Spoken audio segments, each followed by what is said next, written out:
Welcome students, another lecture of history from brain Aspire. पिछले class में हम लोगों ने देखा था कि नेपोलियन पावर में आया और उन्होंने कुछ इम्पॉर्टेंट रिफॉर्म्स इंट्रोड्यूस किए, including the Napoleonic code of 1804। मगर कुछ और रिफॉर्म्स थे जो जानना इम्पॉर्टेंट है from the exam point of view. उसमें सबसे पहले आता है सर्वडॉम। सर्वडॉम एबॉलिश किया गया। सर्वडॉम का मतलब होता है स्लेवरी, ठीक है। तो स्लेवरी एबॉलिश किया गया और गिल्ड्स ख़त्म कर दिया। गिल्ड्स मतलब क्या होता है, समझो एक जगह है, ठीक है। यहाँ पे समझो 3 फ्रूट सेलर्स हैं। ये 3 फ्रूट सेलर्स ने अपने अंदर अंडरस्टैंडिंग करके एक ऐसा सिस्टम बनाया कि यहाँ पे किसी भी और फ्रूट सेलर को वो बैठने नहीं देते, फल बेचने नहीं देते। So that is called guild. तो ये जो सिस्टम जहाँ जहाँ पे भी था फ्रांस में, ये नेपोलियन ने ख़त्म कर दिया। अब कोई भी कहाँ पे भी मतलब मर्जी बिजनेस कर सकता था। इसके साथ साथ उन्होंने क्या किया कि इंफ्रास्ट्रक्चर इम्प्रूव किया। इंफ्रास्ट्रक्चर कैसे इम्प्रूव किया कि ट्रांसपोर्ट बेहतर किया, ठीक है। पेजेंट और मिडिल क्लास बिजनेस जो ओनर्स थे उनके लिए नए नए इंफ्रास्ट्रक्चरल इम्प्रूवमेंट्स लाए। एडमिनिस्ट्रेटिव डिविजन्स को भी और बेहतर किया, जिसके वजह से भी इंफ्रास्ट्रक्चर डेवलप हुआ धीरे धीरे। तो इन सब चीज़ों में ना लोग एक्चुअली खुश थे, मगर कुछ लोग खुश नहीं भी थे। क्यों? क्योंकि पहले पहले जब ये आइडियाज़ उन्होंने पॉपुलर किए, लिबर्टी, इक्वालिटी, तब सबको अच्छा लगा। मगर बाद में कुछ प्रॉब्लम्स देखे गए।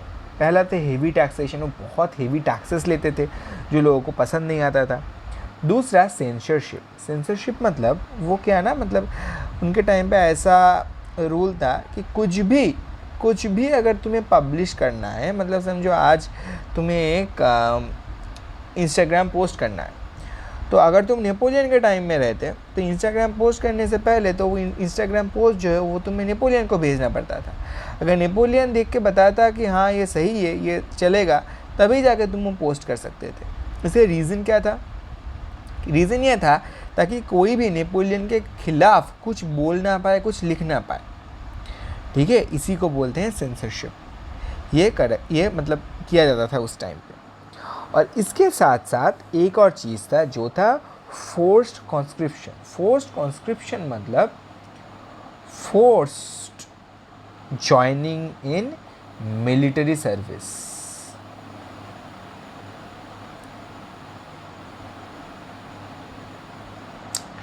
मतलब ऐसा उनके टाइम पे रूल था कि सभी को ज़बरदस्ती मिलिट्री में जाना ही पड़ेगा। मतलब स्पेशली जो मेन थे उनको मिलिट्री में जाना ही पड़ेगा, ऐसा जोर ज़बरदस्ती था उनके टाइम पे। तो ये भी एक बहुत बड़ा रीज़न था जिसकी वजह से लोग एकदम खुश नहीं थे, ठीक है। अच्छा, इसके बाद हम देखेंगे visual shores.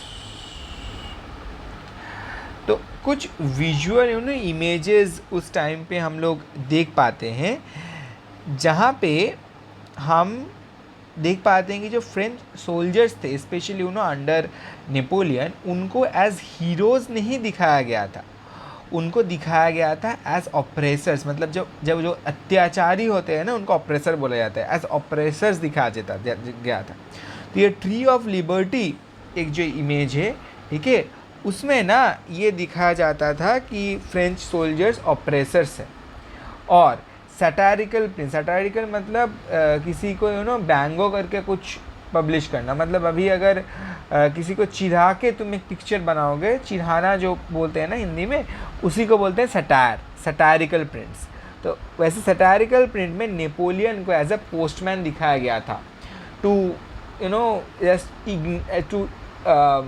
to disrespect him and to show that he is not a capable ruler, a capable person to rule and lead the country. Alright?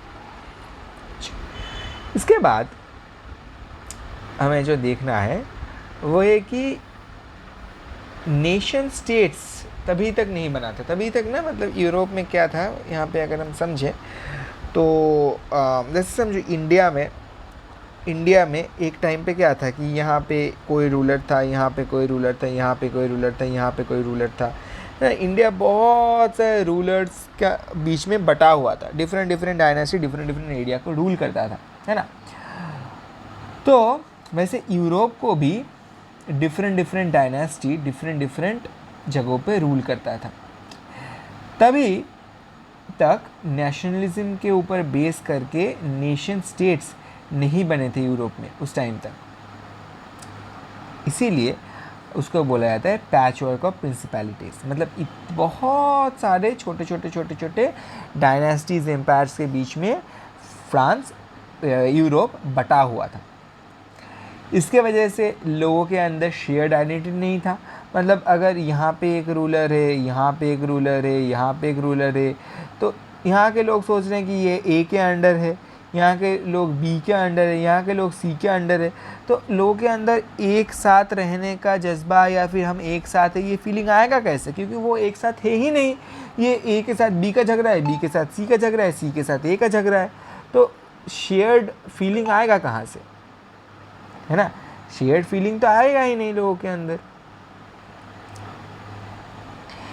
इसके बाद धीरे धीरे नेशन स्टेट्स बनना शुरू हुआ।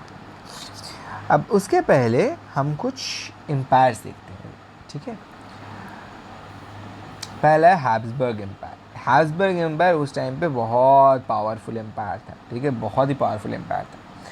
Habsburg empire multi ethnic multilingual था। Multi ethnic मतलब बहुत सारे डिफरेंट डिफरेंट रेसेस के लोग रहते थे और डिफरेंट डिफरेंट लैंग्वेजेस के लोग रहते थे। इनके बीच में कोई भी पॉलिटिकल यूनिटी नहीं था। मतलब हैब्सबर्ग एम्पायर के अंदर ही ना लोगों के बहुत बड़ा एम्पायर था, समझ सकते हो। तो इतना बड़ा अगर एम्पायर होगा तो इसका बहुत सारे छोटे छोटे पार्ट में डिवाइड करके रूल किया जाता था। तो इन जो पार्ट्स थे ना, इन पार्ट्स के बीच में ही कोई पॉलिटिकल यूनिटी अच्छे से था नहीं, ठीक है, क्योंकि वहाँ पे बहुत सारे डिफरेंट डिफरेंट लोग रहते थे। जैसे समझो यहाँ पे जर्मन्स भी रहते थे हैब्सबर्ग एम्पायर के अंदर, स्लोवैक्स भी रहते थे, मतलब जो स्लोवेनिया के लोग हैं, पोल्स मतलब जो पोलैंड के लोग हैं वो भी रहते थे, इटालियंस भी रहते थे। तो ऑब्वियसली अगर इतने सारे डिफरेंट डिफरेंट लोग रहेंगे तो उनके बीच में कोई भी पॉलिटिकल यूनिटी या फिर कल्चरल यूनिटी रहेगा नहीं। सब डिफरेंट डिफरेंट लोग हैं। उनका सिर्फ एक ही था कि हाँ हम हैब्सबर्ग एम्पायर के अंदर है, एक ही रूलर के अंदर थे, मगर उनके बीच में कोई भी दोस्ती या कोई भी कॉमन कुछ नहीं था। सब कुछ लैंग्वेज अलग था, कल्चर अलग था, रेस अलग था। जर्मन बोलते थे तो पोल्स पॉलिश बोलते थे, इटालियंस अपने इटालियन लैंग्वेज बोलते थे। तो इसी वजह से बहुत सारा धीरे धीरे प्रॉब्लम्स देखना शुरू हुआ हैब्सबर्ग एम्पायर में। और एक टाइम के बाद हैब्सबर्ग एम्पायर धीरे धीरे वीक होता गया। इसी टाइम पे मिडिल क्लास का राइज हुआ। ये जो हम लोग हर वक्त बोलते रहते हैं ना, middle class middle class middle class, ये मिडिल क्लास है क्या? जब इंडस्ट्रियल ग्रोथ शुरू हुआ यूरोप में, इंडस्ट्रियल ग्रोथ मतलब सबसे पहले शुरू हुआ था लंदन में, ठीक है, इंग्लैंड में। बेसिकली इंग्लैंड में इंडस्ट्रियल ग्रोथ शुरू होने का मतलब है इंडस्ट्रीज़ बनना जब शुरू हुआ। इंडस्ट्रीज़ जब बनना शुरू हुआ तो इंडस्ट्रीज़ के जो ओनर्स होते थे, ठीक है, उनको बोला जाता था मिडिल क्लास। उनके साथ साथ जो मर्चेंट्स थे, जो प्रोफेशनल्स थे, ठीक है, टीचर्स, लॉयर्स, ठीक है, ओनर्स, ये सब मिडिल क्लास के अंदर आते थे, ठीक है। अब सर ये एरो ना गलत जगह पे आ गया।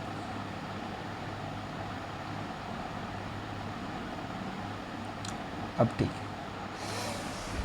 अब यहाँ पे मेन डिफरेंस आया कि लिबरल आइडियाज़ एरिस्टोक्रेटिक प्रिविलेजेस के बीच में झगड़ा शुरू हुआ। लिबरल आइडियाज़ क्या थे? लिबरल आइडियाज़ थे कि फ्रीडम चाहिए, इक्वलिटी चाहिए, ठीक है, गवर्नमेंट चाहिए, कॉन्स्टिट्यूशन चाहिए। वो हम डीप में देखेंगे अगले साइड में। और एरिस्टोक्रेटिक प्रिविलेजेस थे कि उन्होंने जो किंग्स थे उनका था कि हम किंग हैं, हम ही रूल करेंगे, इसके बाद हमारा बेटा रूल करेगा, उसके बाद उसका बेटा रूल करेगा, और हम जो किंग हैं हम लोगों को ज़्यादा एडवांटेज मिलेगा, जो मिडिल क्लास है हाँ और बाकी लोग हैं इनको कम एडवांटेज मिलेगा। ये ऐसा इनइक्वलिटी में बिलीव करते थे एरिस्टोक्रेट्स, ठीक है, एरिस्टोक्रेटिक प्रिविलेजेस। और लिबरल आइडियाज़ थे कि सबको इक्वली देखो, सबको राइट्स दो, सबको अच्छे से रहने दो। तो ये जो लिबरल आइडिया ये एग्जैक्टली है क्या? ये लिबरल आइडिया या फिर लिबर्टी आता है from the word liberalism. Liberalism में क्या बोला जाता है? Individual freedom. मतलब आज देखो इंडिया में हम सभी के पास इंडिविजुअल फ्रीडम है, मतलब तुम इंडिविजुअली फ्री हो, तुम्हें ना कोई ज़ोर ज़बरदस्ती ज़्यादा कुछ करा नहीं सकता, क्योंकि तुम्हारे पास इंडिविजुअल फ्रीडम है according to article 19 of the Indian constitution. तुम्हें सभी को लॉ के सामने इक्वली ट्रीट करना पड़ेगा, ये भी लिबरलिज्म बोलता है। इंडिया में है आर्टिकल 14 के तहत इक्वलिटी बिफोर लॉ है।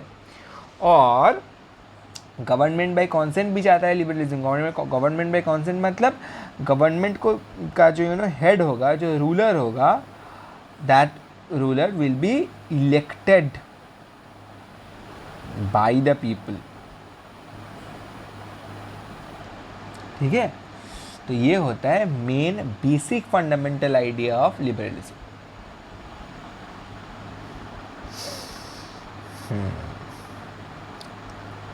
और कुछ जा रहा है? नहीं, ठीक है, हो गया।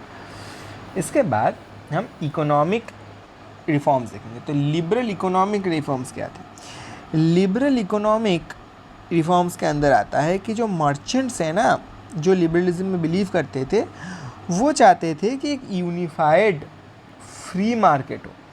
यूनिफाइड फ्री मार्केट मतलब एक ही कॉमन मार्केट होगा, और फ्री मार्केट मतलब स्टेट इंटरवेंशन नहीं होगा।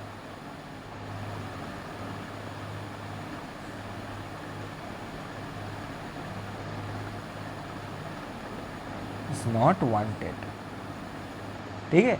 स्टेट इंटरवेंशन नहीं होगा, फ्री होगा मार्केट, मार्केट अपने हिसाब से चलेगा। स्टेट या फिर गवर्नमेंट, स्टेट का मतलब ही होता है गवर्नमेंट, ठीक है। गवर्नमेंट कुछ भी नहीं बोलेगा मार्केट कैसे चलाना है कैसे नहीं चलाना है इसके बारे में। और मार्केट में कोई इंटरनल टैरिफ नहीं होगा। इंटरनल टैरिफ मतलब कि समझो एक इतना बड़ा मार्केट है, यहाँ पे समझो तुमने मार्केट को डिफरेंट सेक्शन में मार्केट को तोड़ दिया। अब तुमने बोला कि अगर यहाँ से यहाँ प्रोडक्ट ले जाना है तो यहाँ पे टैक्स देना पड़ेगा, फिर से यहाँ ले जाना है फिर से यहाँ पे टैक्स देना पड़ेगा, यहाँ से यहाँ लेना है फिर से यहाँ पे टैक्स देना पड़ेगा। ये जो सारे बीच के जो टैक्स है ना, इनको इंटरनल टैरिफ बोलते हैं। टैरिफ का मतलब ही होता है टैक्स, ठीक है। ये भी वो लोग चाहते थे कि ये इंटरनल टैरिफ्स हटा दो। अब इन्हीं आइडियाज़ के ऊपर डिपेंड करके प्रूशिया ने शुरू किया ज़ोल्वरिन। बहुत इंपॉर्टेंट है, एग्ज़ाम में बार बार आता है ज़ोल्वरिन। कब बना? 1834 में। ज़ोल्वरिन क्या है? ज़ोल्वरिन प्रूशिया, एक उस टाइम पे एक देश था प्रूशिया, ठीक है। उन्होंने बनाया कस्टम्स यूनियन। कस्टम्स यूनियन मतलब कि समझो बेसिकली ना बहुत सारे जर्मन स्टेट्स थे, ठीक है। बहुत सारे डिफरेंट जर्मन स्टेट्स, छोटे छोटे, और ये सारे जर्मन स्टेट्स तब प्रूशिया कंट्रोल करता था मोस्टली। तो हर एक जर्मन स्टेट्स को जो डिफरेंट स्टेट्स थे उनको एक करके एक कॉमन मार्केट बनाया गया। कि मतलब ये बोला गया कि अब इतने जो सारे डिफरेंट जर्मन स्टेट्स है, अब ये सब एक साथ एक मार्केट कहलाया जाएगा। और इस पूरे एक जो मार्केट होगा ना, यहाँ पे कोई इंटरनल टैरिफ या बैरियर नहीं होगा। मतलब तुम्हें अगर यहाँ से यहाँ जाना है या फिर यहाँ से यहाँ फिर यहाँ से यहाँ, तुम्हें अंदर यहाँ पे कोई टैक्स नहीं देना पड़ेगा। तुम एक ही बार टैक्स दोगे और पूरे मार्केट में तुम जा पाओगे। उसके साथ साथ पहले क्या था कि हर एक जर्मन स्टेट में डिफरेंट करेंसीज थे, वो अबॉलिश करके बहुत ही एक या मतलब अराउंड 1-2 करेंसी में पूरा चीज़ को इंटीग्रेट किया गया। कि पहले बहुत सारे डिफरेंट करेंसीज थे, तो बिज़नेस करने में बहुत प्रॉब्लम होता था। अब अगर ऐसा हो जाता, समझो इंडिया में ओडिशा में एक करेंसी है, फिर वेस्ट बंगाल में अलग करेंसी है, फिर तमिलनाडु में एक अलग करेंसी है, तो बहुत दिक्कत होता ना। तो इसी चीज़ को ध्यान में रखते हुए सभी स्टेट्स के लिए कॉमन करेंसी बनाए गए, स्टैंडर्डाइज्ड करेंसी बनाया गया अक्रॉस जर्मन स्टेट्स, और इसके थ्रू इकोनॉमिक नेशनलिज्म आया, क्योंकि अब ना लोग ये सोचना शुरू कर दिए कि हाँ हम सब एक ही इकोनॉमी का पार्ट है। ये जो एक ही इकोनॉमी मतलब कॉमन इकोनॉमी, एक मिनट, कॉमन इकोनॉमी, यही से आता है economic nationalism, right. Common economy से ही आता है the idea of economic nationalism. जैसे कॉमन आइडेंटिटी से आता है द आइडिया ऑफ नेशनलिज्म, वैसे ही कॉमन इकोनॉमी से आता है the idea of economic nationalism. Okay, तो आज के लिए हम इतना ही देखेंगे। नेक्स्ट दिन हम शुरू करेंगे कि इसके बाद कॉन्जर्वेटिज्म, सीक्रेट रेवोल्यूशंस क्या क्या हुए थे, उनके बारे में हम डिटेल में नेक्स्ट लेक्चर में देखेंगे। ठीक है, आज के लिए इतना ही। Thank you.